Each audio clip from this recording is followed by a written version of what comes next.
Hey everyone, and welcome to the latest edition of the Always Wolves podcast. We're recording this live. Thanks ever so much to Jason Guy for letting us use the venue today. Much appreciated. And I'm also joined by Paul Mansell and Manny Kang. How you doing, guys? Doing well, Dave? Yeah, all good. Yeah, good to be back and doing it in person. It is. I do like doing it in person because I love the social side of it as well, and the cup of tea's cracking as well, I've got to say. I do my best. We've got so much to talk about tonight. Obviously, there's a lot of talk on socials about Bruno, about the players' mentality, about, lots and lots of things. So we're going to get stuck in. We're going to talk about the transfer business. We're going to be talking about performances. We're going to be talking, of course, about Bruno. We're going to give you our predictions. We've got lots to get stuck into. But as we haven't got together since the transfer window started, I thought we'd kick off, Paul, with what our thoughts are on the transfer business that Wolves eventually did, and if you can give it a rating as well out of 10 from yourself. Well, the last time we were sat here, I think I used the word laughable for our transfer business, because up to that point, was it start of August? We'd pretty much signed nobody, and we've had quite a few outgoings. And it was really worrying about the complete lack of any activity. Aside from Collins, they got that business done quite early. But I think the transfer business generally, in terms of incomings, was pretty good. We've been crying out for a real top-class box-to-box midfielder, and they went out and delivered.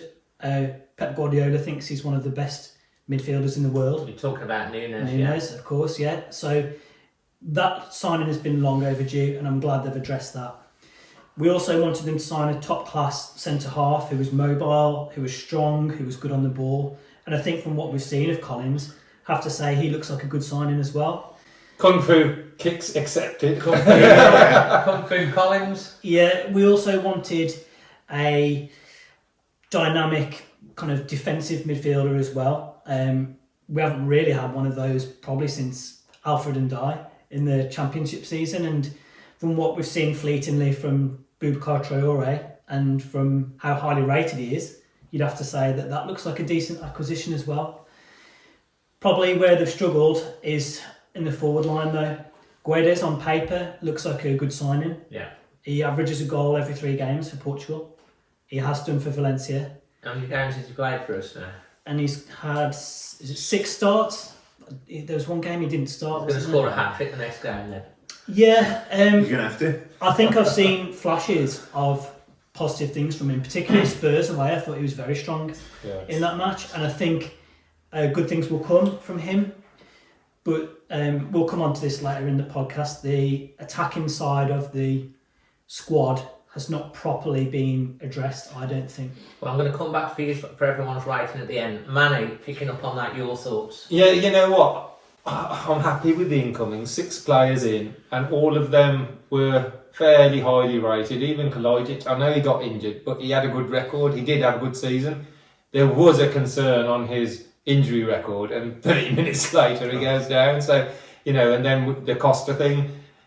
But I think, Jason, you said the other day, Costa, we've got to really rein in our expectations. It could be a masterstroke. Likelihood, he'll probably give us 45, 50 minutes, 60 minutes in a game, and then he'll probably need to replace him because, that fitness in the Premier League, the players are so fast, so strong. He's been out of there, so it's going to take a lot of effort just to get the fitness up to that level. So I'm not too, apart from the injury to Lage, I think the transfer window has been really good. My worry is we've lost a big bulk of our side very quickly. So when things go wrong, those players that you had previously that were around the club aren't there. Obviously, Conor Cody's one of them. You got Woody Bolly, you got Ruddy, you got Marcel, you got Seiss. There's a lot of players that were in the squad for a number of years, and now suddenly they're not there. So we have sort of made we've made a lot of changes very quickly, and we've lost a lot of experienced players and replaced them with Collins. He's 21. He doesn't look 21. I want to check his passport. He don't look 21. I always think he looks like a young Billy Wright. Yeah, well, if he's 10% of Billy Wright, he'll be a great player. But I'll be happy if you played like Jermaine Wright. Brilliant. No, so the transfer window. I think eventually unfortunately, 5 or 6 games into the season, you know, before we've really seen a team come together, and we're still struggling to get results. So yes, we've got the players in, but we got them in a little bit too late, especially in those key positions. And that was the thing. Our start was so, you know, we couldn't ask for a better start. Let's be honest. If we had to handpick our start, that's the start we would pick, and we pretty much wasted some of the opportunities. Some down to, you know, poor recruitment or late recruitment. Sorry, and the others just our inability to score goals. So overall, the actual transfer.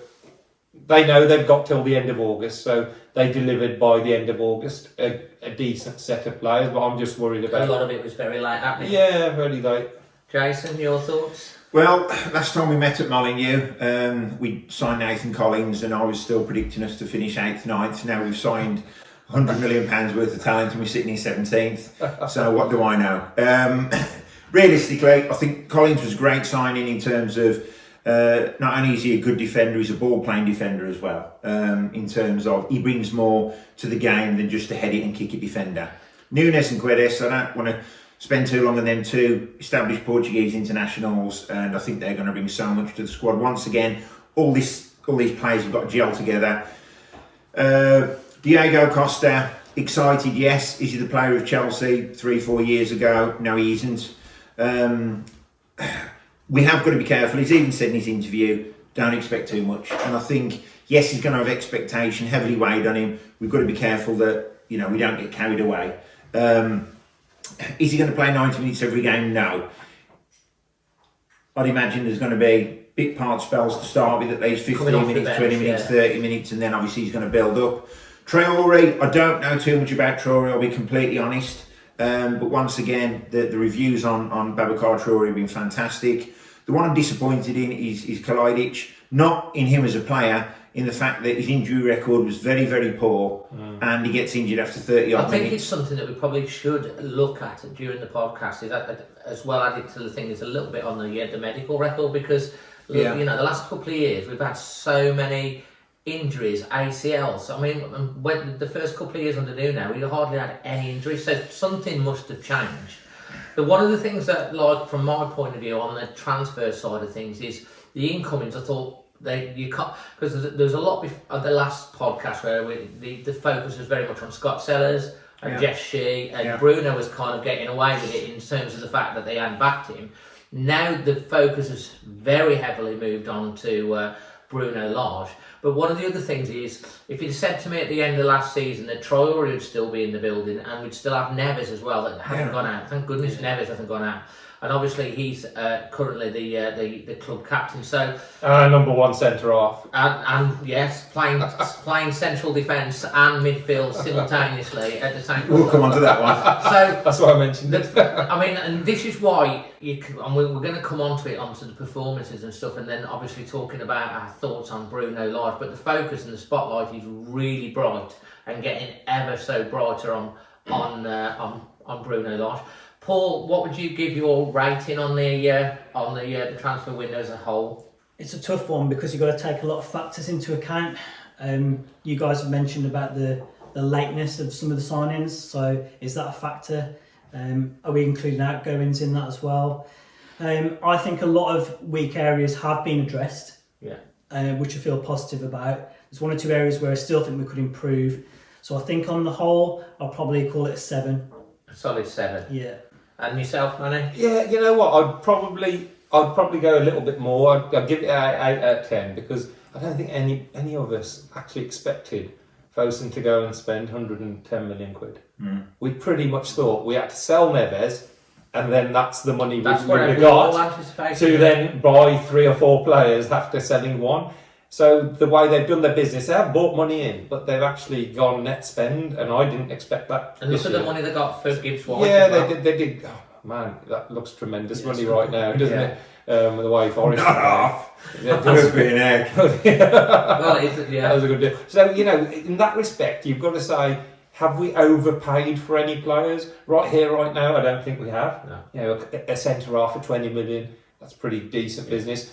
Nunes, everybody wanted him. We got him for 40 plus 5 add-ons.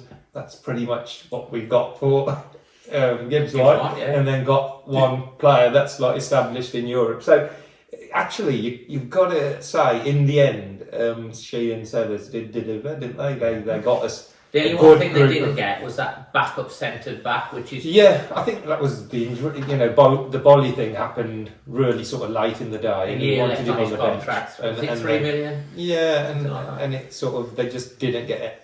They were after Craig Dawson, who was an experienced player, 30 odd years old, much loved at West Ham, a bit like their Conor Cody he was. So he probably would have been the ideal type of the player to bring in. And so that got scuppered late. Yeah, so those are the...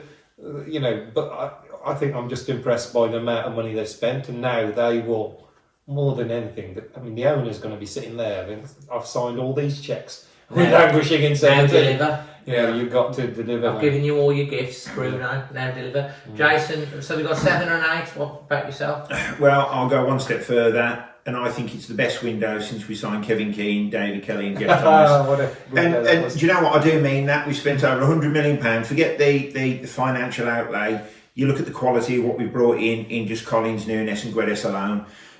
Costa, once again, the jury's out, and arguably Costa, whichever way you look at it, is a panic signing. Right. Oh, well, it is. Yeah. And if we just, people were saying about Andy Carroll, shouldn't have signed Andy Carroll. You know, we don't want Andy Carroll, whatever. But although they're slightly different players, they're both in your face, elbows, spit, snot, and but we're looking at Costa. We're thinking about him 3-4 years ago. Well, I've heard there's a lot of shirts being sold with Costa. Well, there you go. And it's 10 letters because he's insisting on having both names. Both names. And you know, with Carroll, if we'd have signed Carroll, we'd have been expecting the Liverpool Andy Carroll, right? So yes, it is a bit of a panic signing. I will go for a 9 out of 10 because I think there's some real quality that's come in the squad.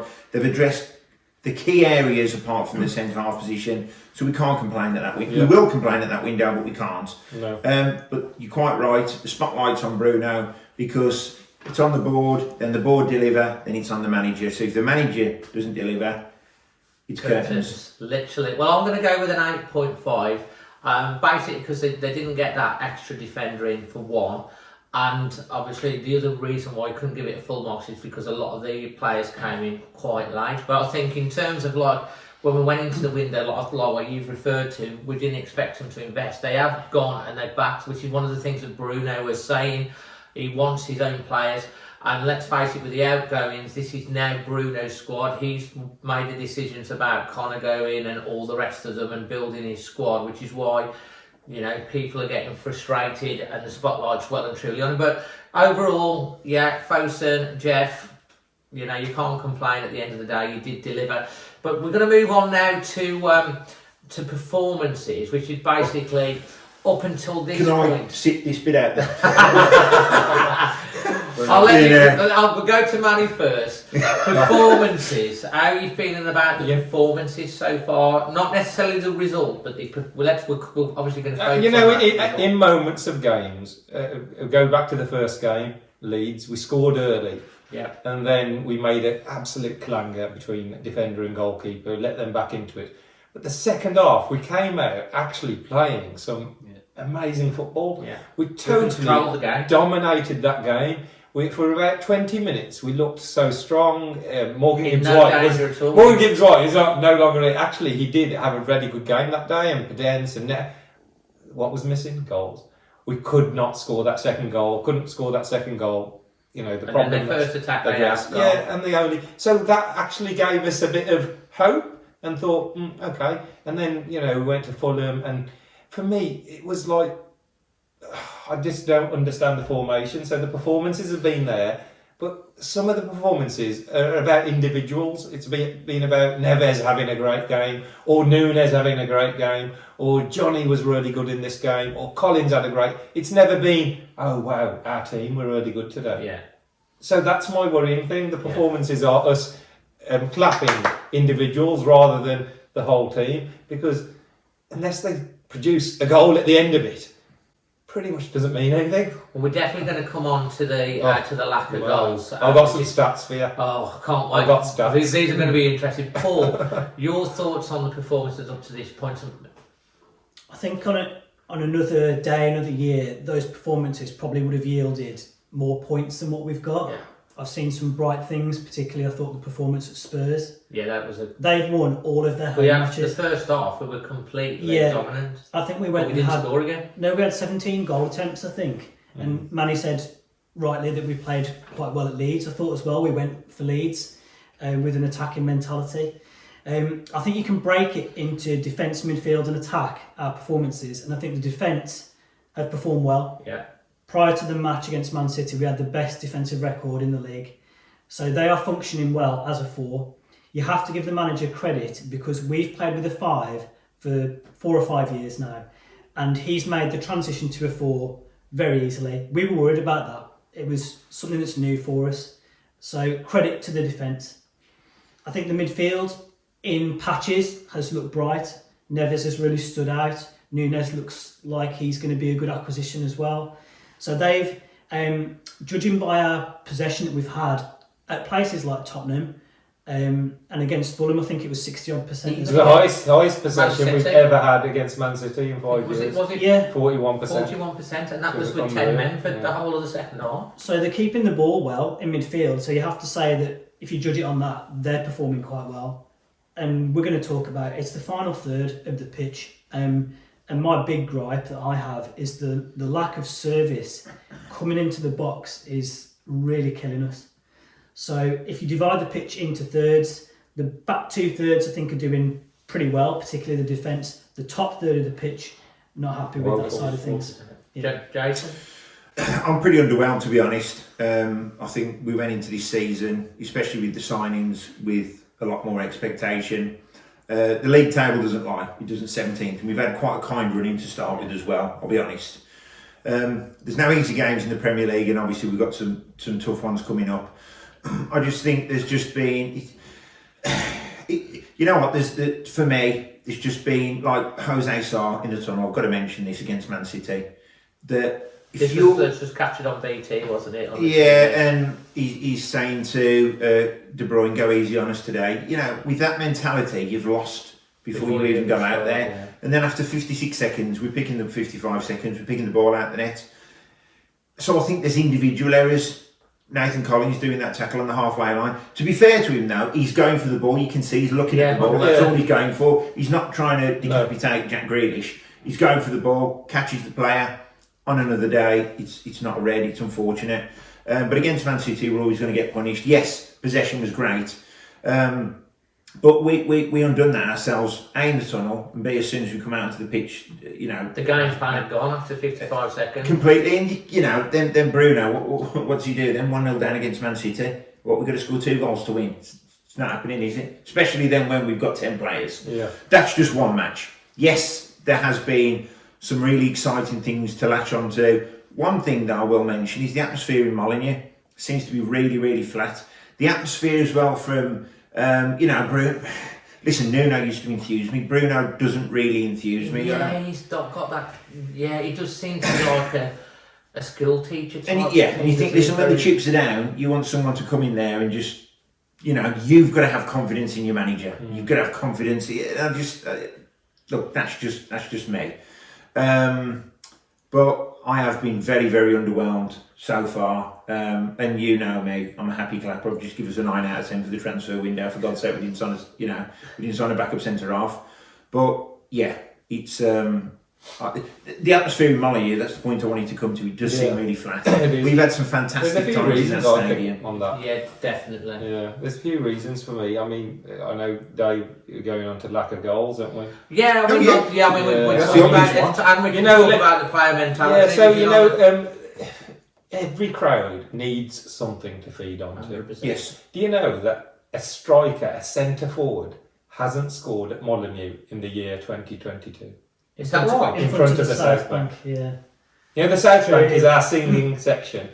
A centre forward hasn't scored a goal in the whole Was year. it 8 Norrie that scored the last goal? There's 5. There's only been 5 in the whole year in front of the South Bank. Wow. There's only been 5 I'm more goals. surprised, Manny, that you've remembered that stat without writing it down. Mate, I haven't that is horrendous. In the top 5 leagues, so the 5 main leagues in Europe, there's only one side out It's of less 100, than us. 120 sides that has a lower conversion rate than Cadiz us. in Spain. Yeah. Yeah, I saw that. It's the, yes, our crowd hasn't been good, Yeah. and we need, but When you put it like that, Manny, let's you're be quite honest, right.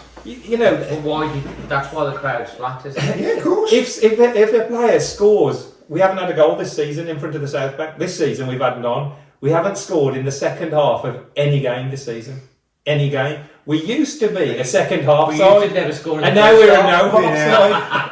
Honestly, I actually looked at, because people are saying I sit right in the corner, right next to the South Bank, and we're in the Steve Ball, and we try and make a racket, but it is hard when you've got nothing to make a racket for. You've got to have a two-way, and literally you look at the South Bank, and then I think every crowd is ready to erupt. They need something to feed on. They need a striker. They need someone going in the crowd. They need the Against fist Man bump. City, they were up to start with. Yeah, and then 1-0 but down then after the 56, team needs to 55 seconds. respond, and those stats are just like, there's three things that they are See, horrific. the second half one, we used to be called obviously second half FC because Yeah. we'd obviously concede first and then come alive in the second half. So now we're no half FC. The thing is, the second half, and that, Selfish. going back onto that lack of goals, the second half is the most. It's like the most important half in football because you've still got if you've had a poor half or you're behind, you've got a plan. You go in at half time and then you come back out. To think that we've had 8 games, including the Preston game, we've had 8 games and we haven't scored a single goal. And to be honest, I don't think we've looked like scoring a goal. That's part of the problem for me. I don't. Yes, the big is the end result, the net result, but it's the creativity as well. And I think with these players on the pitch at our disposal, and even what's It's on the bench to unbelievable, a degree, Yes. you think, come on, we should be. But there's nowhere near enough coming from midfield. So once again, if you look at the Portuguese internationals, we've got bolstering Yes. the middle of that park. There's nowhere near enough goals. Nowhere near enough. Well, If you look at the past, Dave, like a Lampard and a Gerrard, we've got nowhere even near. Mate, even in our old days, Dave Edwards used to score 10 goals. He used to come into the box Yeah, late. yeah, We don't yeah. seem to get anyone who does that. Off a corner. But if you look at it as well, I mean, Bruno Lage, they got obviously moved on Nuno because it was stale and defensive, and he got us to the last season to 13. So they made the change. They brought Bruno Lage in. His record with Benfica is something like 101 goals. I know it's the Portuguese league, very attacking, and he's been brought in on a mandate to play exciting attacking football. And we saw that in the first 3 or 4 games of last season, Without scoring any without goals. scoring again. And last season we scored an average of a goal a game. I think it was 38 goals we scored. This year I think we're on an average of 0.4 goals a game. We scored 3 goals in 7 games. 2 of them have been misses from Podence because they were both not hit well, they were misses. Yeah. And the other one was a worldie from Neves. And those are the 3 goals that we've scored. Okay, we got 2 against Preston in the cup, but in the Premier League, that's what we've scored. Now, is it player mentality? What's your degree? Psychologist, sports psychologist. You're a That's sports Paul. psychologist. Paul, what do you think? I've got a missus who's got a degree in psychology. Every time we have a rant, anyway, carry on.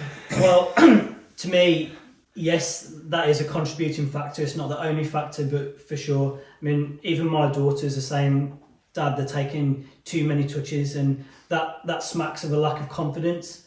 You're trying to do everything really precisely because you don't back yourself to shoot first time, or so for me, confidence is an issue.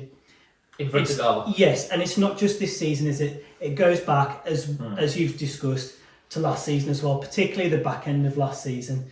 So it's a long-term problem that seems to get worse and worse, and then confidence dips and dips. So yes, that's a contributing factor. And there's this concept called learned helplessness, where you feel that failure is inevitable in front of goal, and they are suffering from that. No one has any conviction. No one looks like they're going to really score. Who do you back when they're around the edge of the box and they're about to shoot? Neves, maybe, against Newcastle. Which other players look like when they're presented with a half chance, they're going to score? You can think about Neto, that early chance against Southampton. Well, he had a chance again against Manchester City.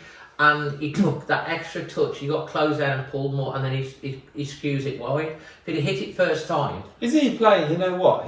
Remember that good season he had when Raul gets injured, the lockdown season, and he got 5 goals, 5 assists. So he had 10 contributions. You know, and he's had none this season. He played all his games on the left-hand side. there is an argument. And he's always trying to cut in, take a touch, and then suddenly the defender takes it off him. So this is a tactical again, decision. that's not down to Neto if he's playing on that side. That's the manager saying, "I want you to play there." So you know, those type of things confuse me. The 3 in midfield used to be when you played Man City, Liverpool, Chelsea. And then you went to 2 and played the extra attacker. For me, we might as well be 5 at the back because Neves is going next to Collins to grab the ball. So we might as well. The whole purpose of going to 4 was to have an extra attacker. We haven't done that. He's kept the extra attacker just in front of the defence. And we can't blame this purely on that there's not a striker putting the ball in the back of the net because once again we're just coming down to creativity and assists and. So I'd agree, Manny. I'd agree 5 at the back. I think. Well, he's playing like you're saying, inverting wingers, isn't he? So that's why you got Neto, and he doesn't feel It's not. You know, at the end of the day, it's all about results. This game is not that complicated. It's about putting the ball in the back of the net. So whatever he's trying, not for 8 matches, for 38 plus 8, 46 matches, hasn't really worked. No, it hasn't worked for. That amount of matches, that's a lot of matches where it hasn't worked. Well, how many was it? What's 1 win in 14 in the Premier League? More than that, 16. 16. Yeah. So I mean, what is it? 2 in 20. 21. That was another 9. stat. Is it 9 points in the last? 8 points in the last 14 games. Which manager survives that? I'm not saying Bruno out. Yeah. I'm not saying Bruno stay. It's one of them where it wouldn't bother me either way. If you went tomorrow, I think most fans, but if he in that stayed, it wouldn't bother state, me. if they heard that he'd gone.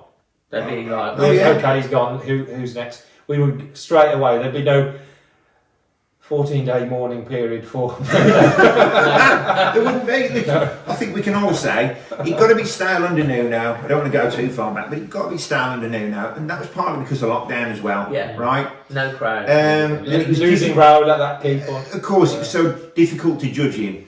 And when we was all disappointed for various reasons. We got to Europe with the football, the way Nuno was as a person, and then with Bruno, I just think we're a bit. Well, they've got to ask the question because we're going to talk about Bruno Lage and where the situation is right now. Because I think whatever anyone says, because of the run of results from the end of last season to now, you say that he's on thin ice and the ice is starting to crack, and he could drop into the cold abyss. Yes. Anytime, like my little Dave. Yeah, but like, how much is this situation? Because I've got to play devil's advocate. How much is it down to Bruno? Yeah. How much is it down to bad luck with injuries?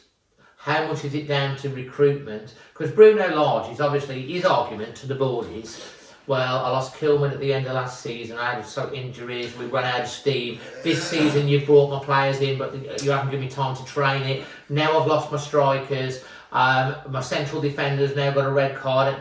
Obviously, you can see Bruno on the thing going. What else is going to go wrong? It's also the same day for 19 other managers in that league. Exactly the same. This is what I'm saying. Yeah. Is it now time? As a lot of people, a lot of the fan base, there's vocal ones and not so vocal ones that have come on, and talked about it. Is now the time for Wolves to go, do you know what? Thank you very much, Mr. Bruno Lage. We don't think it's working, or do you think it's like he gets? Because I think you said on extra time you give him 1 more game. I think he's like 1 poor defeat away. Well, the crucial thing for me is put all that to one side, all the bad luck, all the injuries, all the late recruitment. In life, you have to actually show something, and you then buy yourself time. So we went to Bournemouth away, and we played negatively. We set up negatively, and then we suddenly came to life when it was too late. Yeah. So if you look at that Bournemouth game, you look at the Newcastle when we should have really gone for that second goal. Well, he made the. We could have easily. There's an easy 4 points there. We'd have been 1 point off 7. We'd have been 1 point off 7 for just those 2 games, and what that does is. It still leaves Bruno in the same situation with the injuries, but it's bought him time. Yes. No one's going to now ask for his head because we're 8th. And it puts so much more confidence throughout the squad as well. Of course it does, because yeah. you're telling me that squad isn't beginning to become low on confidence when they're looking at the league table. All this, we just go into the next match, we don't look at the table. Listen, the results aren't lying at the minute, are they? It is really disappointing. Oh, absolutely. I mean, it is, I think, and everyone's feeling it. When they got the win against Southampton, I mean, and let's face it, Southampton got close to an equaliser again. Mm-hmm. Against Fulham, we should have won the game, and we nearly lost it because of this penalty save. I mean, Sarr made the penalty save. Leeds were in the lead, we gave it away and lost it. Tottenham were dominant.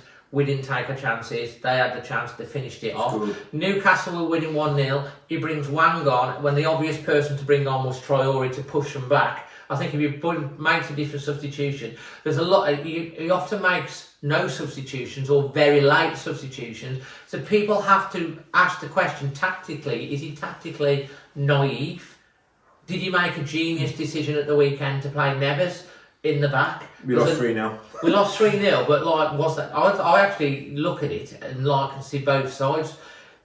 The defenders that are on the bench, you said, what message did it send to them? But Neves had got the range of passing to get. And you see, I think one of the journalists, I think it was Steve Madeley, said, is Bruno Lage giving a message to the board, that he doesn't trust the bench, he needs another centre half and all that. And then you think, well, listen, if he's playing games like that against Man City, with Neves, I think, yes, there was a logic to it. Listen, Neves can play anywhere realistically. He was magnificent, wasn't he? My argument was, and I'd like to thank the kind people of Twitter for the little tweet I put out about Conor Cody.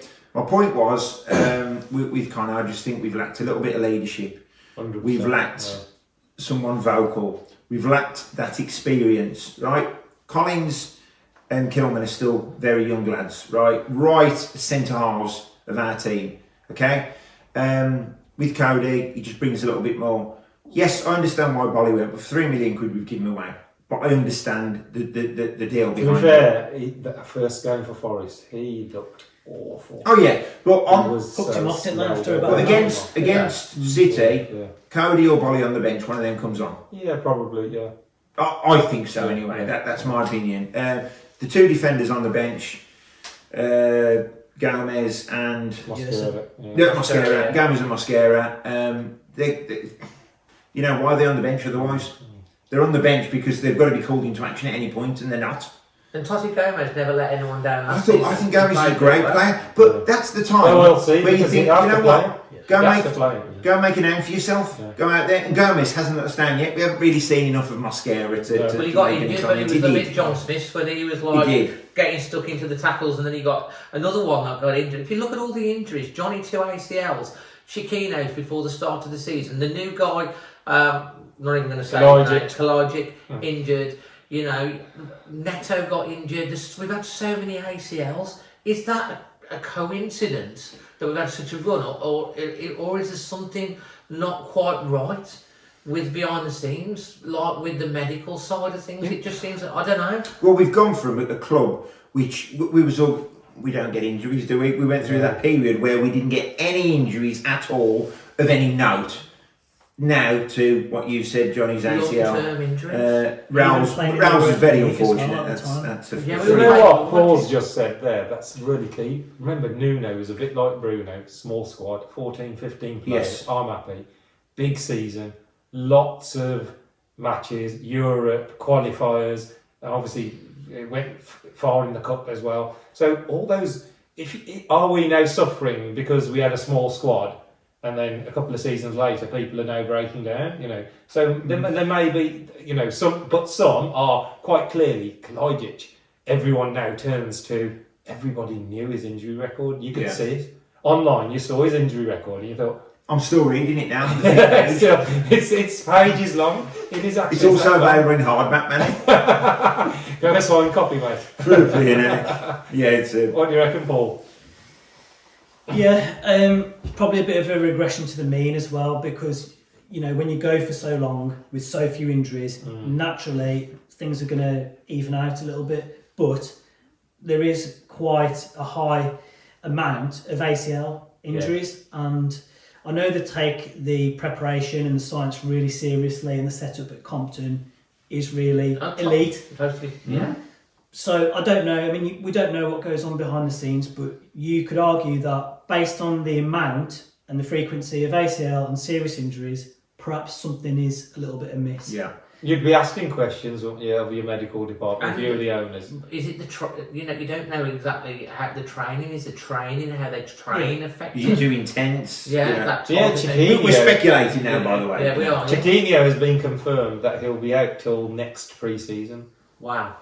Yeah, these It'll players be a aren't complete year, because it's not just an ACL, there's also other bits of his knee that need, so I think you've just done the same to my I was gonna chair say. leg there. Man, he's just slide tackled my table leg and injured it. Flipping table's going to be out for 6 months. Brilliant, man. Flipping heck, man. He's not very mobile Leave anyway, him with mate. the table. Go on, Paul. I think there is, probably an element of luck, bad luck that we're getting. But these players aren't getting injured through freak bad tackles. Like, remember when Jeff Thomas got injured against Sunderland? Yes. And he got completely Harry, wiped out. Completely. Terrible tackle. Yeah. These players aren't getting injured as a result of that. So that would make you think maybe it is about the preparation or stuff going on behind the scenes. But just coming back to Bruno, my big problem with him is that he can't find solutions to problems that keep... I know the word solutions haunts us a little bit. It does, yeah. But he can't find answers to ongoing things that like the lack of goals, and like when we go a goal down, you think there's no chance of us getting anything from the game. Those two things are going on, and it's been the case not just this season, it's been the case last season. You could reel off 10 stinking performances last season as well. Yeah. So he was coming into this season, I think, despite that good run in January last year, he was coming into the season, I don't think, with a huge amount of credit in the bank. And you use the phrase thin ice, and I think that's a good way to sum it up at the moment, because he is, in my opinion, maybe even one bad result in the next match, say a 3 or 4-0 defeat. Oh, he's a bit... People will be really kicking off about that. And we've been making excuses for him. We've been saying, it wasn't his squad, it's not his team. It's his squad, it's his team, and he spent some serious money. Yeah, and I wonder, would a different manager have got more out of the crop of players that we've had and got? And for me, if an elite manager is available next week, I think we have to go out and get him, because in my opinion, Bruno's not an elite manager. I don't think he's going to lead us into the top 7. And if someone like Lopetegui says to Fosun, come and get me, I think we go and get him. Well, there is an argument to say that they're already having these conversations behind the scenes. Lopetegui is one. We know he's been on Wolves' radar. He was actually going to be the first. He was basically signed to come in, and then Spain came in last minute. So. Well, he obviously did great with Sevilla. Was he the manager when Wolves played Sevilla in the quarter-final of the Europa League? And they were we lost 1-0, and it was so one-sided. We had that early penalty, which Rome obviously missed at the time. He took them to win the Europa League. They did well in the Champions League. I think they come 4th or something last year or 3rd in the Spanish League. And then obviously this year he's not started well, and he's been under a lot of pressure. And they got a 0-0 the weekend, and he's under the similar sort of spotlight that Bruno is over here. And he's kind of could be one bad result away from getting the job. Are they holding fire to see what happens with him? There's an also saying that it was Villas-Boas that was apparently at the Southampton game. Jack was talking about this on Extra Time. He knows someone that works at the thing, and Villas-Boas was actually in a box with the Fosun chairman. He did the thing. Apparently, he was. At This is not a good sign, is it? Not really, no. I asked Jack, and if you were on the thing, and Jack says he will not be the manager for West Ham, and I'm like, because he thinks that Villas, what did I say it right? Villas-Boas, is going to be the next man. He's another one, and there's a couple of others that are in the. It's definitely, if we bring someone else in, he's going to be a Portuguese manager. Whoever they're bringing, it's going to be a done deal. There's not going to be a knee-jerk reaction on the manager like we've done on a striker, and like we'll do on the odd player. You can't knee-jerk managers anymore, not at this level, not in this league. Whoever is the next manager, because I can't see Bruno seeing out the season, if I'm completely honest. Do you think he'll be here at Christmas? No, I don't. I don't think he'll be here before the World Cup. No. I No, I don't think he will. unless we I mean, I'm looking at the fixtures now. I'm not going to obviously spoil it for everyone, but unless we're picking up points very, very quickly. But saying that, they're going to have someone lined up, 100%. They're not going to be like, let's get rid of McCarthy and faff about and then appoint Terry Connor. Well, Terry Connor is available, so in fact, 9 games till the World Cup. Who else better to come in with Premier League experience than Terry Connor? There you go. How many Pick games- McCarthy or pick the team. Away we go. Do you think he'll be here for the West Ham game 4? Probably more likely than not. I think he probably will be for West Ham. I'm not saying that means I necessarily want him to be that, but we don't want to be Bruno bashing because none of us here No. want. We all Everything, want you know, him to, we all want any him to be a manager that success. takes over your club, you We want want him to be a him to success. have the best. You do. We did feel for him last year at key times he didn't have, when Neves gets injured, when Podence gets injured, when Raul gets injured at the end of the season, didn't have replacements. He went out there and he wanted them, and he kept telling us that I will get those players on, and he's got those players. But you know, if you look at just our next 2 games, West Ham and Chelsea, we've only scored 3 goals. How far ahead of 3 goals will we be after West Ham and Chelsea? It doesn't look like we'll be more than 1, maybe. Honestly, that's how we all feel, and that will end up with us being relegated. There's no other way of it going if we carry on. Can we really feel sorry for Bruno? Listen, he's a football manager. He knows the game's a cruel mistress. Yeah. Let's look at the results. Which other manager's going to survive? 2 in 21, 2 in 20. Well, whatever it no is. one manager. It's only because No some one. of it was last year. I think that because he had a break, that sort of saved him, because he had a break and this is like a fresh start. That saved him. If this was just one run, he would have gone before now. We'd have gone before now. He wouldn't have And waited you for it now. can't blame it on solely a striker. Yeah. If it's going to take a striker to save his job, then what's next? Well, Fosun aren't going to stand there and let Wolves get relegated because everything that they've got to this point all goes up in the air. They won't mess about. They've got to convince Neves. Can you They've got to imagine convince the relegation? Nunes. You know, the players they bought in. They Relegation bought these clauses in players. They contracts. convinced these. They convinced these players to stay. They convinced Neves to stay. Obviously, the offers didn't come in, and he's happy to stay. They bought in one of the world's best midfielders. Everyone's saying these players, they ain't going to hang around and be 18 and 19 and not scoring. Look at Ruben Neves when the window opens, and we're 16th, 15th. What's he going to be thinking? Exactly. Yes, there's been an intent to keep him with the signings we've made, but if it's not happening, he ain't stopping, is there? Paul, Let's how be long have completely you honest. been Bruno? I mean, I think you said on the Extra Time show, you said go now. I think you said West Ham. I just think West Ham, because I can't see any obvious signs at the moment. Everyone's going away, and I think it will be West Ham, and then it'd be very lucky if he keeps. It'll have to be a tremendous performance and a big change around there. Costa's going to have to score at Chelsea. Yeah. What about you, Paul? It depends who else is available.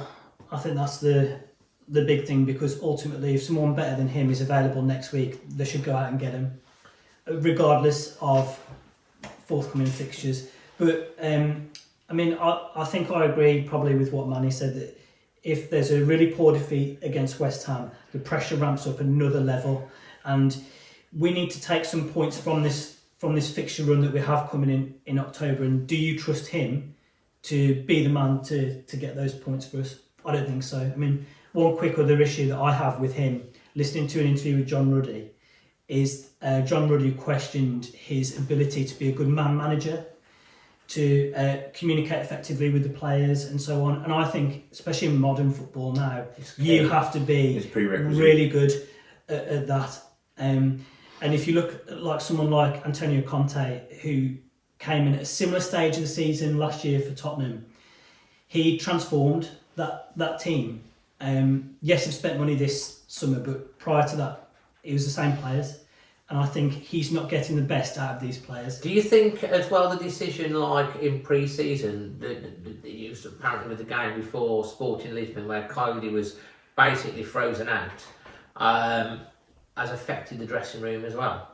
And Neves has stepped up as a captain. He's not the same sort of captain. he leads by There's example. lots of rumours about Cody and what's happened behind the scenes, but for Conor Cody not to be, from suddenly being Mr. Wolves to not being happy at all, something's happened. You know, something has happened where he hasn't felt, or because Conor Cody's the kind of guy, he's in the England squad because he takes Gareth Southgate's job and does it for him in the dressing room. Gareth can sort of relax because he knows Cody's there, going in amongst all the players. Cody was everybody's friend, all the youngsters, Aitnuri, Neto. He kept everyone bubbling. He was around people, hugging them, and he was like that. Real motivator. He was a proper motivator, you know. And for suddenly him to fall out, that's what I Into said. the cold, You know, and that's a decision. and I think there's a way of doing things.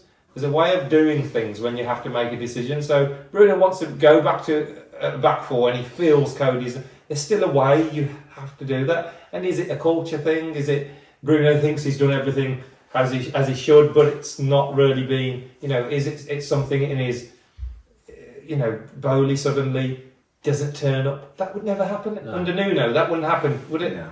Ruddy saying those things. Ruddy was a key player in the back room saying those things about him and the dressing room. I think Bruno said he wanted to keep Ruddy. It was the directors that decided to let him go. Yeah, what he said was there's three main people that could influence the decision. Yeah. Sellers, Bruno, and she. And he said two of those wanted him to stay. And he was, what I got from listening to the interview was that it was Sellers and Bruno that were saying stay.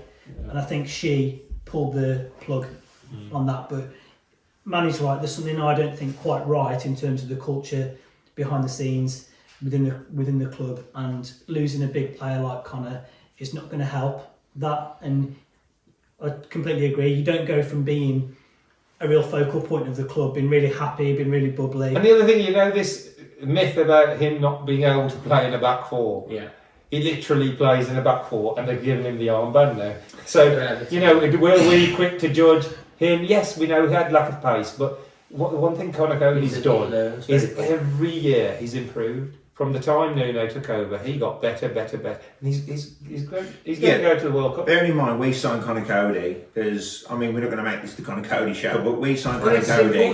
Imagine the comments if we did. as a midfielder. And to be fair, and I'll put this out there now, he was a bang average midfielder. He wasn't jumping off the page. If we'd have lost him, nobody would have batted. He did a job. If he'd have gone before Nuno come, he turned into an unbelievable player. Yes, there's better players out there, but it was the whole game. His whole game, his entire game, and his attitude, his exemplary. And you know what? If that puts another 20% onto his performance, then you know characters like that you miss hugely. And it wasn't just about the fact that you know it wasn't just his defending. I was on about it was the whole package with him. And Everton are benefiting now, in my opinion. I just think it was a big character to let go in what is a big season for Bruno Lage. Now, Bruno's got to be realistic. If he's got this philosophy for this back four, he's got to also be able to change it at some point. But I think he's going to stick to his guns now. He's gone all in now, hasn't he? He's literally gone all in from back three to back. This is the thing. When he's made all of these decisions, like Bolly and Cody and everything that's happened, and Saiss as well. Yes. He's literally ripped up the back three, and he's gone in with the back four, and he's committed to it. I mean, there is also questions about like how comfortable are Aitnuri and Johnny Otto playing as those fullbacks, where they're kind of wing backs in the back four as well. See, are they classic fullbacks? No, they're not. They are wing backs, and the wing back system is suited, if you know, to a back five or a back three. It is better suited to that. So for a back four, I just think it leaves us a little bit. That's why I sort of said, like, we might as well have stopped, because you have Neves dropping so deep when those two attack. It goes back to back five, really. Yeah. It really does. And so we haven't really benefited by having that extra person. So if he wants to stick to back four, he's got to be brave enough to say to Neves and Nunes, you're both world class. You can play on that in that midfield. We talked about on your own, and I'm going to put an extra man. I'm going to put Pedence. And even if Chem Campbell comes in and say, you know, you're a striker. I'm still going to stick you there because Podence's going to be behind you, and we're going to have two wingers. We're still going to have an extra attacker. Yeah. You can't have people on the bench and then have zero confidence in actually playing them.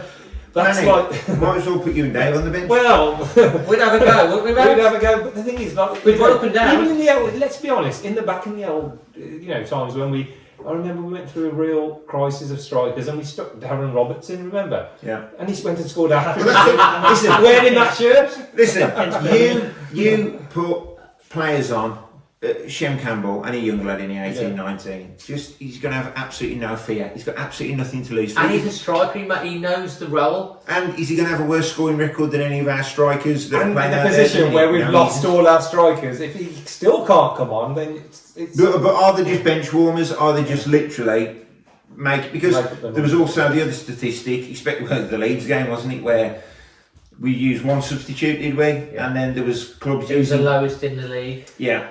Weekend, and the next lowest is 3. But still now, he hasn't got that confidence in the bench, has he?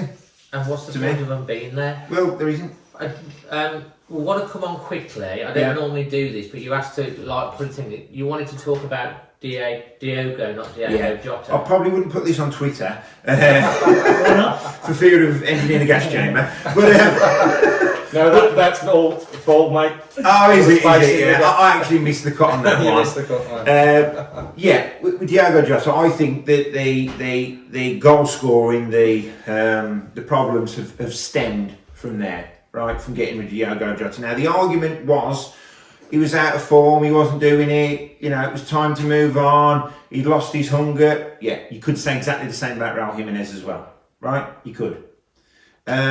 With Jota, I think we lost an unbelievable player there. A player. He could be a fox in the box. He could run at the defence. He could create goals. He could drag players out of positions.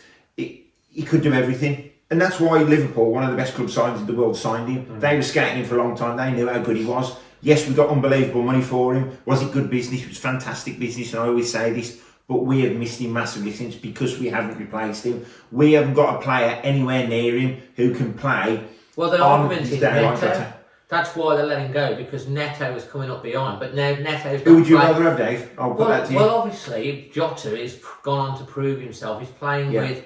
I'm not putting him on the spot, by the way, but I'm saying out the two. Yeah, no, but there was a train of thought that Neto was going to be. Dave, it's all about replacements. But we've had so many. We've had bits and pieces of Chiquinho. He was looking so good, wasn't he? And then he gets this. Oh. So we have had bad direct. But we've also had like Lage with his injury record. Then we go for William Jose. Remember him coming in? We've had lots of. Well, the thing is, that's how bad it got. Bonatini's still there. And Bonatini. We even bought Catroni back, didn't we? For a bit. Listen, Catroni, come on. I mean, how many chances has that got? So Bruno Lage is still injured. Catroni, how many chances was we going to give that guy? Because he had that great song. So what I'm saying is, selling Jota wasn't the biggest issue for me. The biggest issue is if you've made that decision, you've got to bring in a player as equally as good as him or better,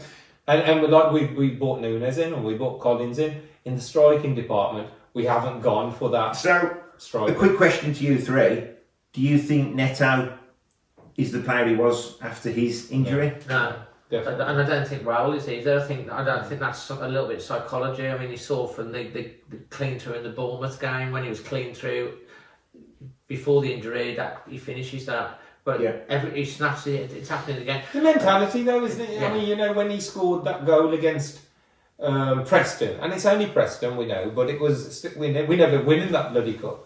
So he scores that goal, and we get a penalty. He's never ever scored a hat trick for Wolves.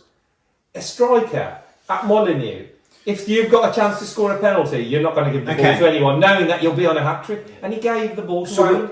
It was that mentality for me is like, what are you thinking, Raul? That mentality is too nice. He should be selfish. Listen, he should be grabbing that ball. No one should pushing him out the way. We talk about mentality. Collins, when he done the tackle on Grealish at the weekend, apparently he waited for 25 minutes for Grealish after. Listen, Grealish carried on playing the game. he wasn't injured. Have you Carry seen the on playing video of the Northern Ireland team? Oh, yeah, they're ripping him. James McLean is just He's ripping him. I don't like James McLean. Yeah, he goes, first you start crying on the pitch after doing that tackle, and then you waited 25 minutes to apologise. They're all laughing. Yeah, but it's like 25 minutes waiting for Jack Grealish. I mean, do you know what? He's all send right. Send him a text if you want. Yeah, send him a text. He's all right. He's not in hospital. He hasn't got to New Cross. That's right. Flipping played. Yeah. It's a 25 minutes. It's a game of football, man. You know, these things happen, and then. Do you think he did the right thing by going and waiting and saying, "I'm sorry, Jack, for that"? Can I have your autograph? Do you think he did the right thing? I mean, a gentlemanly thing, fair to play. Yeah, nice obviously. play. Yeah, Are we too nice as a team? Possibly. Maybe it could have been resolved by an Instagram direct message or something like that. Sliding into Jack's DMs. It's not like when Jimenez got injured, that head injury, and if you'd have waited around for that, that's different. I think that was like that's like a life or death. Yeah, that's situation. completely different. This is a high foot in someone's chest, and yeah, I think he could have resolved it with a text. But either way, it's not. Or if he had waited 25 minutes, I wished I hadn't found out about it. Yeah, you know, that is the main thing. In games gone past, we didn't know, and now they, like with Jose Sarr, the cameras are in the face, every angle's covered. Yeah. Somebody will get a report, so the players know. Would Roy Keane be doing that? Mate, Would Roy you know Keane what? be saying to Patrick Vieira, You've seen Neves. "Go easy on us today"? You see Neves. Neves is our superstar player. Well, see, he's He's got his focused. head bowed. He looks forward, head bowed again. Yeah. You can tell the guy's focused. And there's Really focused. And the thing is, imagine Brian Clough was our manager. Jose Sarr wouldn't play again, I don't think. Imagine Warnock. Imagine. He would be dropped for the next game, I think. Yes, I get it as well. It's banter and all that. I understand Wait till that. the end of the game. I like banter more than anyone. It's a Premier League game against Manchester City. If we're thinking we're not going to win that game, well, we might as well put Shem Campbell in goal. We've got to go out in that game to think we're going to win that game. This comes And if back we're to the same pandering- question. mentality. Are we, as a team, too nice? Yes. Starts from the Diego Costa coming in, if he doesn't add okay minutes and stuff like that, you know, when he obviously went to Chelsea, he was, I don't know who he spoke to, was one of the things, he's like, "Are you going to have my back because I'm going into war when I go on the pitch?" Yeah. Maybe that will be one of the positive things that will come out to that we need Hopefully. a little bit of grit, a little bit of Bit of someone this, like that. bit of that. Because we've been saying it for a while. We are too nice in some ways. Jose Sarr larking about, having a bit of banter with things. He obviously didn't, in his head, wasn't thinking, "Oh yeah, I want you to do that." Maybe in his head he was trying to psych him out in some reverse That's psychology. good psychology. way. I've never seen that type of psychology before. You But know, Kevin De Bruyne- was going and saying, "Try to..." Yeah. But are we just too nice? Kevin We De need to be a little bit Bruyne more must have big. thought, he's probably laughing. "What the heck? Kevin De Bruyne's thinking we're in there, Ed." Well, exactly. That's the point. Are we too nice? We need to be a little bit more intimidating to the opposition, and they see us as, well, we'll stop them. They're not going to score. We get one, we'll roll them over. That's the mentality, guy. Go on. You'd want to play against us, wouldn't you? Yeah. At the moment, especially when you're struggling, you really need that extra edge, the rolling up the sleeves, and fighting for. And I don't really see that. I think we're quite easy to play against. Do you think we see it from Neves though? Because Neves is like, he's got 4 yellow cards already this season. One more yellow card, and he's suspended. Neves maybe is in the face a bit as taking on the role as captain. I think Neves, he's got the captain's role, and I think he's done it really well. But is anyone else? the mentality starts from the leader. You know, the leader sets out the profile. Bruno. Yeah, of course it does. It's He's the manager, and it starts with the way he talks, the way he addresses the team, and they have that fear when they're standing in that tunnel. They've got that fear that my manager expects this off me today, and you know, for a player to be that relaxed and be that chatty. If we were second in the table, then we've performed. No one's going to bat an eyelid because you're going to say, "Well, obviously this works. This relaxed attitude's working for Wolves. Yeah. This is great." But we Brilliant. know we're rock bottom. We're not winning. We're playing. We're not scoring, and then we still have that relaxed, laid back. Just to go off piste a little bit, one of my worries is when this ball keeps being played along our box. And so now goalkeepers, it used to be, the formation used to be 4-4-2, 4-3-3. Now it's 1-4-4-2, 4-4-2, 1-4-3-3. Yeah. So they're counting effectively the goalkeepers now as an outfield player, right? This is what Matt Murray said to me about how the mentality of the goalkeepers now is using them in. It's like sweepers. Well, that's the amount of times my heart's in my mouth when it goes to Sarr, and you think Haaland was just bearing down on him time and time again. I thought he's going to get caught out here, and there will be a time this season he will get caught out. Yeah. There will. So It's happened. You said, didn't you, Paul? So what's the answer, Paul? As someone who maybe works with sports psychology, what is the answer? Because they must have psychologists. You think somewhere they've got the medical staff. They've probably got What is the switch that changes that? Is it because of the demeanour of the manager that it's like this? And a change will actually change the switch, and that's what the mentality of the players need, a reset.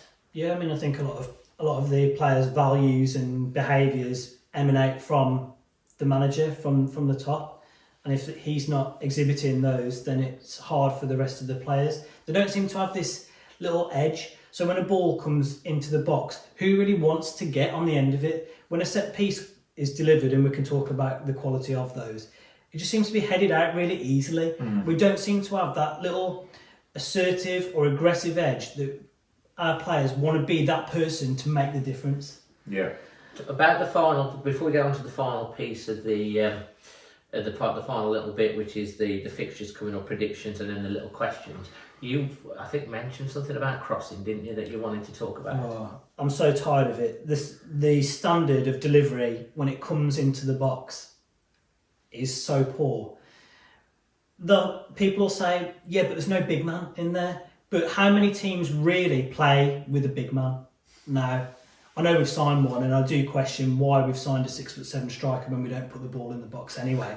But Man City's goals, the two crosses that were scored by Man City at the weekend, I don't see why we can't do that. They were passes into the box. Yeah. They weren't high lofted crosses where you want a big striker to nod it in. It's not the Championship, is it? They were both scored from the ground, basically. Yeah, and they because were both scored from the ground. Yeah, this inverted winger thing means that crosses don't come in because the fullbacks aren't putting any in. The inverted wingers are playing too much inside and they're using their wrong foot. So if you think about the good goal that we did score against Southampton, that was a bit like that, wasn't it? Nunes put a lovely pass into the box. And I think that is not a feature in our game enough. And I think that's Nunes did the same thing against Newcastle, and Neto lifted it over the bar. So two of our better crosses were down, on the ground to the feet of our players. So we've obviously got players who can possibly do that. And you know what? The one thing I say when you judge a manager is, would any manager out there do better with this Wolves squad? And I think wholeheartedly would say, yes, there's a raft. If you go to, say, Sheffield United, when they had that really good season and Chris Wilder was lauded, at that time, I don't think any manager could have done better than Chris Wilder. So that's how I think you judge Bruno. If with the same players, regardless of the late transfers, regardless of the injuries, would they have done better against Bournemouth, Fulham, Leeds?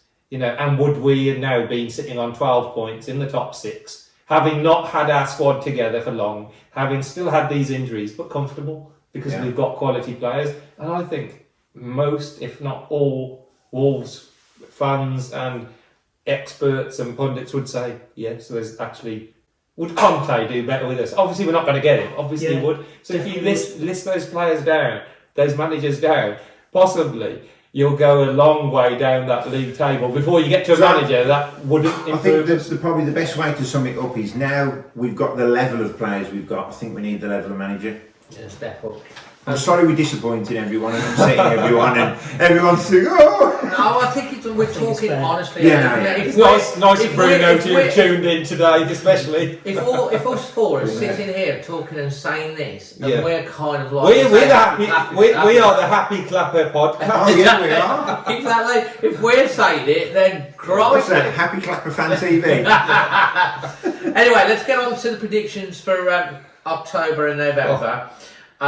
We've got some questions the producers put down here. How many points for October and November are we going to get? Will Lage keep his job? And if not, when will he get posted? The fixtures are West Ham away, Chelsea away, Forest at home, Palace away, Leicester at home, Brentford away, Brighton at home. We've got Leeds in the cup, and then we've got last one before the World Cup, Arsenal away. So that's 1, 2, 3, 4, 5, 6, 7, 8 games. That'll take us to 15 games in the season. Okay. So 15 games. After 15 games to stay up, we need to be on 20 points to stay up, I think.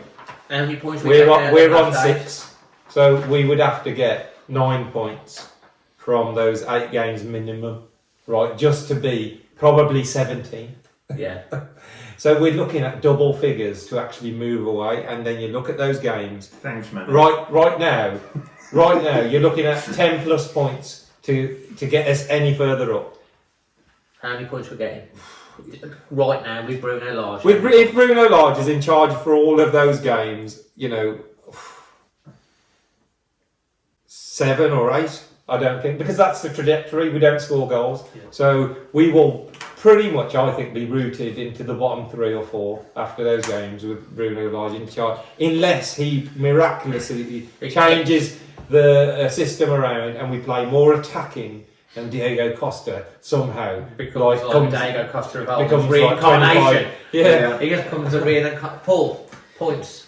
I think it depends on the first 3 matches. So West Ham away, Chelsea away, Forest at home. Say if we, maybe we can't see this happening, but say if we pick up 2 wins from those 3 matches. Oh, Paul, yes. If we do, What's in his cup? We want some. I'm not saying we will. I'm saying if we do. That could really reinvigorate the squad, bring back the belief, and we could kick on. Yeah. Because going back, we were going to go to Liverpool, weren't we? Yeah. And we were confident. I was saying, I think we're going to beat Liverpool. Yeah. So things can't be. We can't have no hope at all.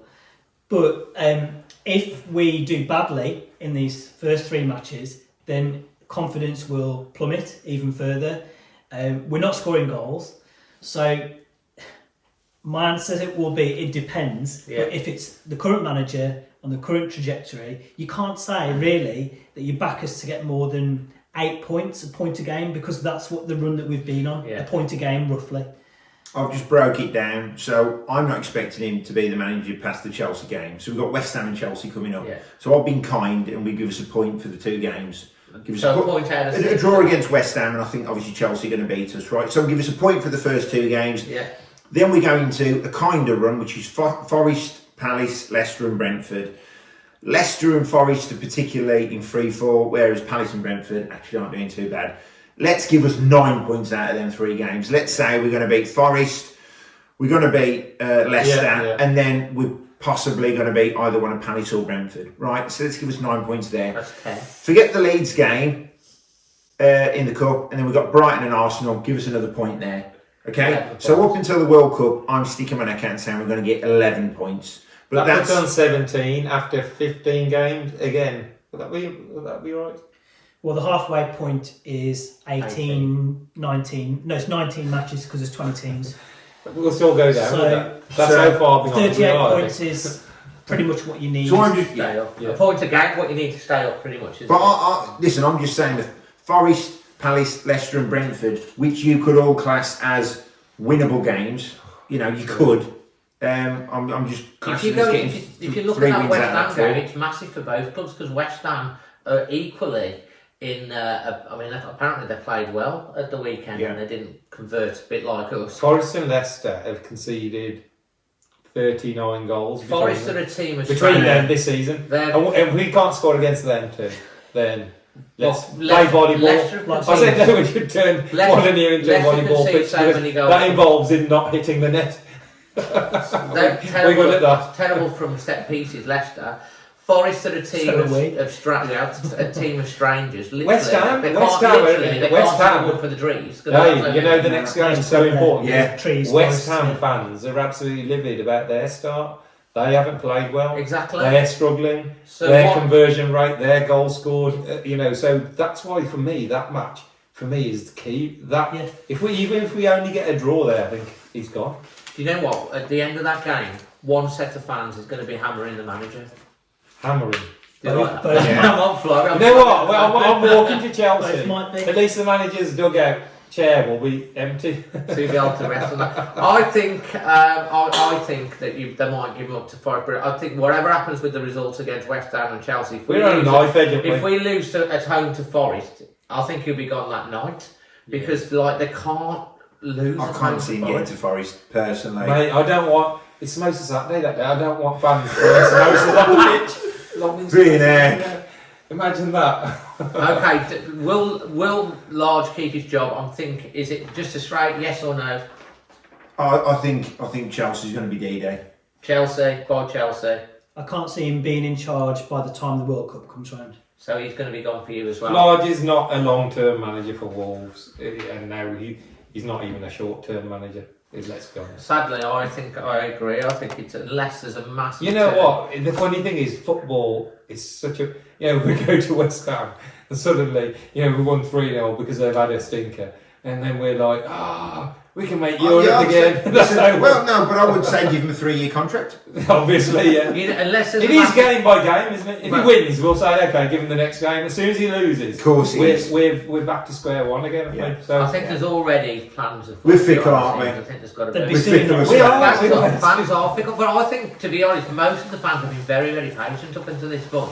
Yeah. And it's now because the focus has all gone off from goals, man. Shea Even when and you're playing things. badly. I mean, Leicester are playing badly, but they still scored 3 goals. There's only Gillingham that have scored fewer goals in the 92 clubs. and One club. that's a huge problem, and that should Yeah. set big Well, alarm bells. we're bottom. We've got one some in- questions anyway, Dave. Go on. Yeah, bottom in one and so many things. So, final for some questions from different social things. We've got James Hallett. We'll go with you first for this one, Paul. What's your 5-year prediction from Wolves? What a Well, question. first of all, we've got to get this season right. Yeah. On the whole, I think it would be a positive prediction because money has been invested Yeah. this summer. We can't complain on that front.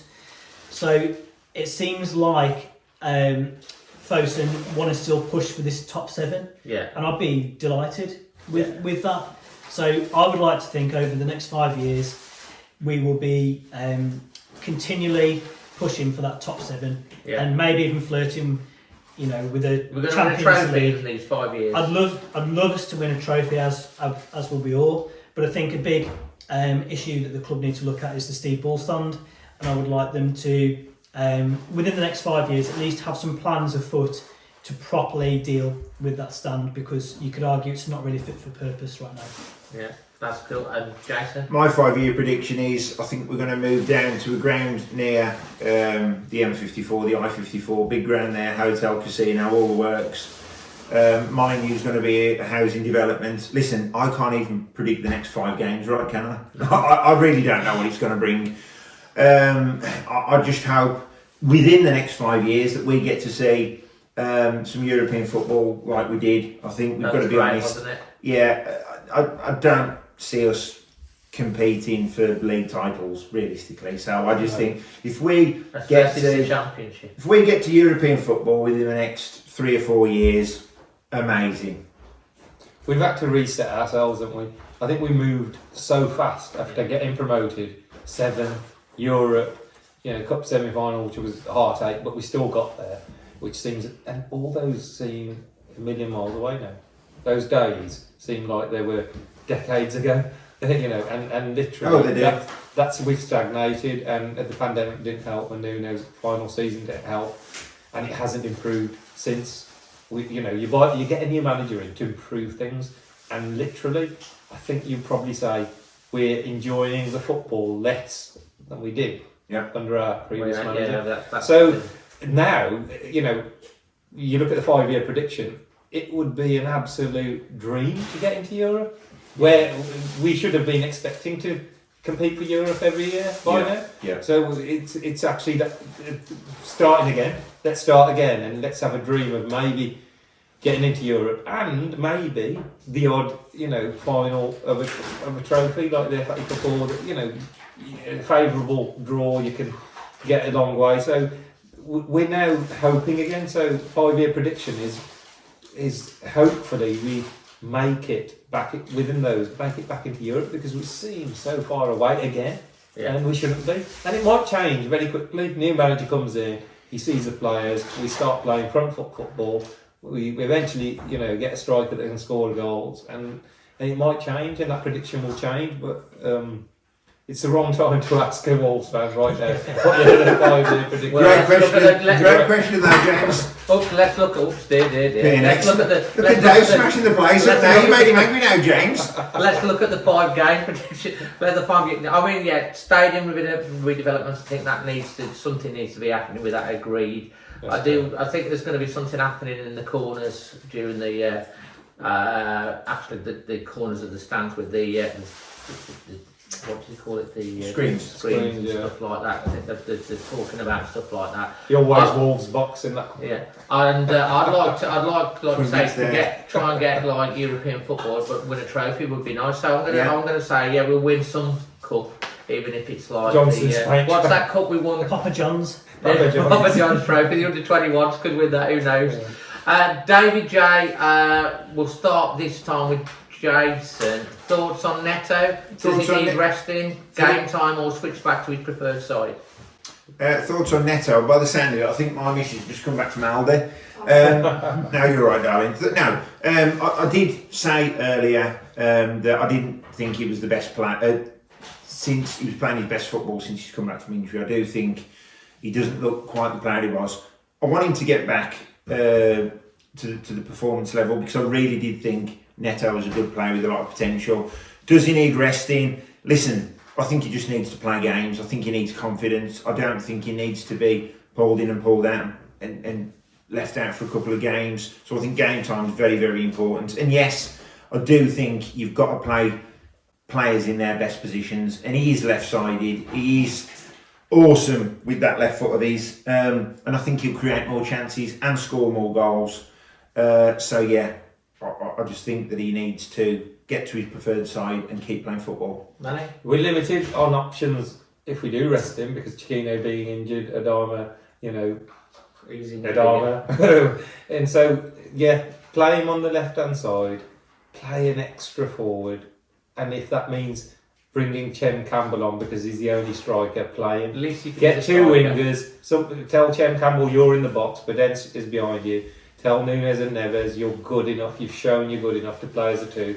And for me, that means Moutinho is the one rested for me, because I just think we don't need three players in midfield. Especially against certain teams. Neto is still in there, maybe a little bit by default, because we just, Chiquinho was fit. If, he was flying, if Adama was flying, then more pressure would have been put on Neto because some of his performances. Let's look at Hwang. People have given Hwang a lot of stick, but Neto's performances haven't been any better on that side. So, definitely play him on the left and keep him in there. And you don't want to destroy his confidence being a young player by throwing him out either. And he literally, I think, he's a goal away from clicking, from being back, and that could set the whole team. It could, I just think he needs to. He's still an outlet, isn't he? He's still someone who can get us up the pitch. There's very few players without Adama being on the pitch who can get us up there. So I'd still keep him, but just play him in the right place. That question to you as well, but looking on to the next question, which is again from another chap called David. Is that's all the bloody Davids, isn't it? They're always a problem. A liability in the back four as well as the Neto question. You have all the questions. So quickly, Neto. Surprised he got selected for Portugal. He hasn't been in the best of form. I do believe he's a square peg in a round hole on the right. He was our Player of the Year 2 years ago because he was playing on the left. And we played to his strengths, which is being direct, quick, getting to the byline, getting crosses in. It's not working for him on the right. Why are we persisting with it? Yeah. Get him on the left. When the goal he scored against Chelsea, we beat them. That was classic. He can do it. He's a victim of the manager's tactical plan that he's got for him at the moment. As for Aït-Nouri, I don't know if I'd use the word liability. I think that's perhaps stretching it a little bit. He does make some mistakes, but he's a young player playing in the most competitive league in the world, the highest level in the world. So he's got a lot of skill as well. He Very talented. He will make some mistakes, and I think as a young player, we have to accept that. And he's certainly got a lot better since we first signed him. He's making progress. So I think it's a bit harsh to call him a liability, but he has got an error in him, and I think he's a real good asset to us in the long term. His value will increase. What I think he can do is probably still offer a little bit more in terms of numbers for assists, because he's certainly skillful enough, quick enough to be contributing more on that side of things. And Aitnori for you, Jason? Aitnori, yeah. I think if you've only got to look at the quality of clubs looking at him, which PSG, we link with yeah, tells you what a good player he is. And I maintain what I said earlier. Is he a left back? No, he is a wing back. And I just think he's better at going forward than he is defending. Yeah. Same question to you, but Emily's got a question. Yeah. Neves already has 4 yellow cards, the latest for arguing with the ref. 1 more card before game week 19, and he gets a one match ban. Is he doing a good job of captain with this discipline? You know what? Neves has been on 4 yellow cards in a lot of seasons that he's played. He's always seems to be 1 card. Neves away can't from change his game. He tackles, and we've got to live with that. We've got Moutinho in there. Talking about the arguing now. You know what? He's captain, and sometimes when you're captain, you feel more, especially when you're struggling. You've got to be seen to want to do everything you can, and if that involves being in the ref's face sometimes, and yes, he's got to, maybe cut that down, but he's the leader as well, so there's a balance. We can't just say, well, just be quiet and be in the background and don't, he's a captain, and we're lacking leaders anyway, so I think with Moutinho, with Núñez, with Boubacar Traoré now, we've got a few options in midfield if we're only playing 2. So if it means he gets banned for 1 game, I just can't see him changing the way he's playing, he's tackling, and I don't think it's ill discipline as such from Neves. I think it's just him trying to be a bit more dynamic, and having crap referees in the Premier League doesn't help. Aitnuri, the liability side, he's not. We have conceded a few goals where the ball's been played in that channel behind him, and sometimes, Marcel was probably more than a full-back. He was more like defensively minded, just used to clear the ball, not get forward. And it's that balance, if you've got an attacking full-back, generally they're going to leave holes at the back. You look at Trent Alexander-Arnold, he gets ripped apart when defensively, but yet he puts more crosses in and has more assists than any other full-back in world football. Yeah. So they use that, they think, well, we'll go with that because he creates so much. And I think that's where Nuriki, at 10 million quid, he was a great signing, and he can develop into that type of player, which gives us more benefit. And our defence, even though he's made maybe mistakes, hasn't actually been bad with him in it. Our record's been okay. 4 goals against we've got to carry on, persisting with him. We haven't really got much competition either. Johnny's sort of covering both positions, hasn't he? With Smader and Aitnuri, so. We've got to persist with him. I think, again, he's a young player that needs arm, and this is where the manager lacks, the arm round and the talk, the situation. The man management. The man management, someone in there with him. And don't put it on Twitter. Don't put it on Twitter. Don't put this podcast out live. Whatever you do, this is just private for us. So, we've got to persist with these players because we haven't really got real options to replace them with at this critical time. So. Paul? Neves? You don't want to take that away from his game. Yeah. I think he feels the responsibility of stepping up. Now he is the leader with the armband in the team. From memory, actually, this booking on against Man City, I think the ref did make a horrible decision. And we're not a team, we've talked about this today, who have got a discipline problem, who do get in referees' faces. So I wouldn't ask him to... about the niceness of it. I wouldn't ask him to do anything differently. It's not ideal that he's already on 4 bookings from 7 Premier League matches, but I wouldn't ask him to change what he's doing, and I don't think discipline for him or the team in general is an issue. Right, final question, because we're running out of time. This is from Carl Whitehouse. This is to each one of you. I'm going to start with you first for this one, Jason. Who should replace Collins for the next 3 games? Gomez. Totti Gomez for you? Not Neves. Back onto the Neves one very quickly. Oh, yeah, sorry. Yeah, No, it's okay. Neves, for me, is a fantastic captain. He deserves it. He's level-headed. He's everything we need in a captain. He's had some big shoes to fill with Conor Cody as well. But yeah, quite right. What the other guy said, you can't take out the out of his game what's got him in, you know, with his 4 yellows. You can't take that from him. But yeah, sorry. Back to the point about Collins. For me, got to be Totti Gomez. Totti Gomez. Yeah. Yeah, it has to be. I don't know enough about Mosquera to know if he'd be any good or not. What we have seen is some evidence from Gomez to know that he can deliver at this level. And I think what he does is move Kilman to the right and has Gomez on the left, so your more experienced player plays on his weaker foot, if you like. But Kilman's played as a right-sided centre-back last season. So I think it's an easy decision really for the manager. It's Gomez in and Kilman to the right of the two. Fantastic. And, Gomez is the obvious, you know, Mosquera, we haven't really seen him in Premier League action. So Gomez, whenever he came on, and I thought he was really unlucky to be dropped when Sice came back from the African nations. And remember, we were playing well at the time in January, and Sice comes back straight in the side and started making mistakes. And he didn't play very well, and Gomez was left. And Bruno made that decision. And he made that decision, and Gomez was playing well. And if a player's playing well, you keep him in. So I'm confident, but I'm not confident in Bruno because I think he'll play Gomez, and then he'll say to Neves, "You need to stay back to help him because we lost Collins, and that will make us negative again against West Ham and Chelsea." And you know, that's what I can see with Bruno in charge. I can just see him saying to Neves or Martinez, "You've got to drop back because we've got no Collins, and you've got to support Totti Gomez because he's young." So literally going 5 at the back again. So yeah, he's the obvious replacement, but I just think the formation just won't work with Bruno in charge. Fantastic. Guys, well, thank you ever so much for us joining us. A couple of things to finish off on. Check out Jason's channel, podcast, the Walk Wisher podcast. Lots of interviews with lots of Wolves players, a great library, a fantastic podcast to listen to.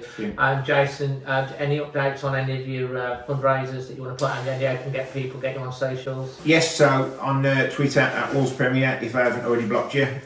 With regards to the Walk Whistle podcast, at Walk Whistle Pod, and I appreciate all the great feedback on that.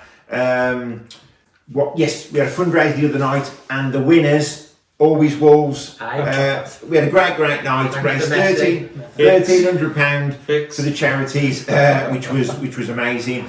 And the next one we've got, the next fundraiser is 27th of October at the Mount Hotel. Who's arguably one of the greatest managers in Wolves history. I give you Mr. Dean Saunders, everyone. I literally can't wait for that. I can't wait for it. It's nearly sold out, and I'm going to give him such a hard time and ask him loads of questions, and I am going to you seriously will. Like I did to Jamie O'Hara, I'll give, on Aldo O'Hara, and I'm going to do the same with Dean Saunders. That's fantastic. Paul, how can people get in touch with you? Any final thoughts as well? Yeah, it's at Paul Mansell 10. Just to say about Jason's quiz last week, we had a great time there, and I know Jason's talking about trying to run it again next year. I'd urge you to get along. It's a great night, and if you know your stuff about Wolves, then I think there was some questions were so hard, weren't they? The pitch around, I don't know where you dug out some of those from, but it's a good social event, so look forward to being there next year. Fantastic. And Manny, you've got a crazy week coming up soon, man. I'm not very good at calendars and setting diaries. I'm absolutely rubbish, and I'll did you come here last night? Yeah, I was standing out here. Honestly, an opportunity. I think Jason will probably agree. When somebody asks you to do something, you just find it hard to say no. When it comes to fundraising, it is almost like an addiction as well, and it's a good addiction, isn't it? Let's be honest, because people need help out there. So we've got a busy week. Obviously, walking to Chelsea to see if Costa plays and see who's in charge. 154 miles in like amazing 2.5 days. By the way, mate, you know what? It is quite scary. It's quite frightening, and I've sort of gone through it and I've walked bits of the route, and I'm thinking. Is that because you've got to walk past Villa Park? No, it's just it's a mental thing. But then you get people.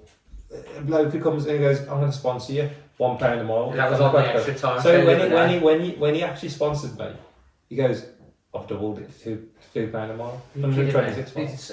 Oh my god, that's amazing! Mate, and Jason knows this effect. I don't. That's my energy gel. That's my. That's me. You know, when people say, "Do you train for this?" You know, he runs marathons. Do you think he's running out every day training for it? No. The energy, but the energy, the energy comes from the support you get. Yeah. If we didn't get support, Yeah. then we wouldn't do it. Because there'd be no one supporting. What do you mean energy gels? You don't eat samosas all the way there. Imagine carrying all those Super samosas. samosa power. Come on, Manny. Yeah, so we're going to walk there, and then obviously I'm going to be absolutely fit as a fiddle the following week. So we're doing Samosa Saturday the week after on the 15th at the Forest game, which was like, and then suddenly I got speaking to Jenny Wilkes, who's the chairperson of the Wolves Women. You know, she's an absolute legend on the radio. People know her from, and we just decided that we should do one there, and we're playing. You know, them lot down the road. The women are on the 12th of October, and so we'll be doing that one that evening as well, and we'll be really busy that week. But we're going to try and do one. But we're going to do that one for the foundation for their sleep out and try and help them out. So yeah, a really busy week. But again, without the support, it is nothing. It means nothing. It's people like yourselves come out and help. And encourage me, and you're the hands and you're the limbs, man. It's most of Saturday, a lot of organisation, but on the day I just actually do literally stand back and watch in amazement at everybody, doing what You're going to need a holiday after that, man. Yeah, man. man. People find you on socials. Socials, at Pedal Sing. If anyone's stuck to find me, just at Gary Gammon, and he'll direct you. He'll direct you to where I am. Oh God! These guys know. This some of the people on social media, they are horrific. They are, but I think we've learnt over the years. Yeah. It did, it affected, I think, most of us, but we learned to how to do. My skin's really thick to it now, and you know what? They can give me all they want because I just find it so funny. It's all faceless accounts who would never ever say to us. So. It's their own insecurities that they show on Massively. big time. Anyway, talking about socials, you can find me Dazzling Dave on Instagram and Twitter and all that. And the Always Wolves, you can find again on Always Wolves. But I just want to say one thing before I think. Yesterday, we were announced that the podcast is made the final of this year's Football Content Awards. We're up against the Big Six and a couple of others. I think there's 8 podcasts that have made Best Premier League Fan Podcast of the Year. So I will leave a big round of applause for Dave, by the way, guys. You know what? The producer and everyone. Also, yes, our producer. It's everybody, you guys, and supports and stuff like that. But so it's it's for all of us, and it's for every Wolves fan. It'd be amazing because it's always like the Arsenals or the Cities or the Uniteds or the Liverpools that win. They make it a public vote, don't they? And they've got. But it's the only trophy Wolves are going to win in the next 5 years. Yeah, get yourself on the website, on the socials, and vote for us. And who knows, maybe Wolves we can bring it home for Wolves if you feel that you enjoy all this stuff. And listen, thank you again to you guys. It's brilliant when we can do these in person.